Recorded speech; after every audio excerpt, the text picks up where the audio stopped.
in their pastors put the squire in an ill humour. He certainly wouldn't finance the education of one of the most quarrelsome peasants' sons. Brackle sighed. "That's a pity, Carl," he said kindly. "But it's decent of you to at least give your notice. Go with God, my boy." As Carl packed his pencils, chalk, and slate, Brackle turned to the second model student in his class, Ida Lange. She was an unfortunate whim of nature.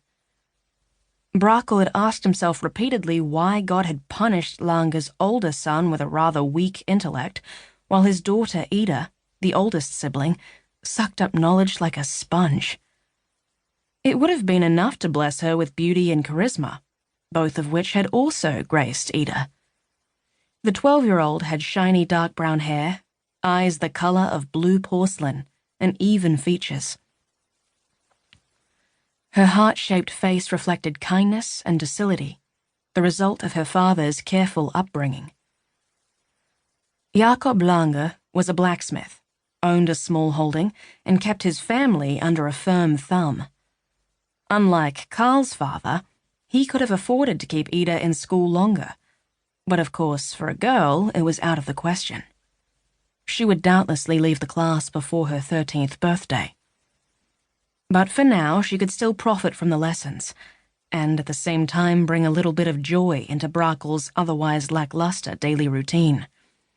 Brackle had a teacher's soul, and students like Carl and Ida made him happy. It wasn't nearly as much fun to teach the dull farmers' children, who had little interest in learning to read or write. Sometimes he felt as though his only measure of success with them was how often he was able to keep them from falling asleep during the lessons.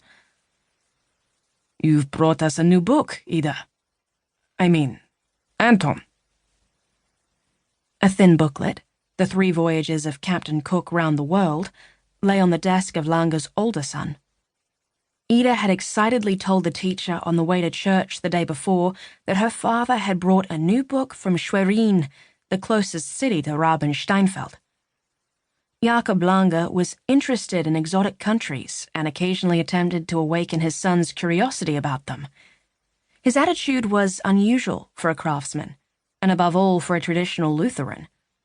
Brackle assumed that Lange was considering emigration. The blacksmith, who was also known for being a knowledgeable horse enthusiast, was loudly discontent with insular village life. For that reason, he was constantly at odds with the squire, and someday he would be thrown out, no matter how highly his work was valued. In the past decade, many Lutherans had gone to America. It was possible that Lange had similar long-term plans. His son, Anton, nodded disinterestedly and pushed the book over to Ida. But the girl didn't reach for it as enthusiastically as the teacher had expected. Instead, she gazed sadly at Carl, who was lingering at his desk, obviously interested in the book. "Ida?" Brackle said, in a mildly reprimanding tone. The girl turned her eyes toward the teacher. "It's an unusual book," she explained in her gentle, sweet voice, which captivated even the most listless students when she read aloud. "It's about a captain who goes to sea and discovers new countries. And imagine, teacher, it was written in another language. It had to be translated first, so we could read it. The author is a man named John Hawksworth." "Was it translated from Greek?" Carl asked. The boy couldn't control himself. He should have left already, but the new book reminded him of other sailors' stories that Brackle had told them about. Among them was the story of Odysseus, who'd had fantastic adventures in ancient Greece. Brackle shook his head. "No, Carl. John Hawksworth wrote Captain Cook's story in English, and it's not a saga like the Odyssey, but a factual report. But you must make up your mind now, Carl. If you want to stay, please, sit down. Otherwise—" Carl went to the door. His last glance at the class hovered somewhere between regret and envy, and his eyes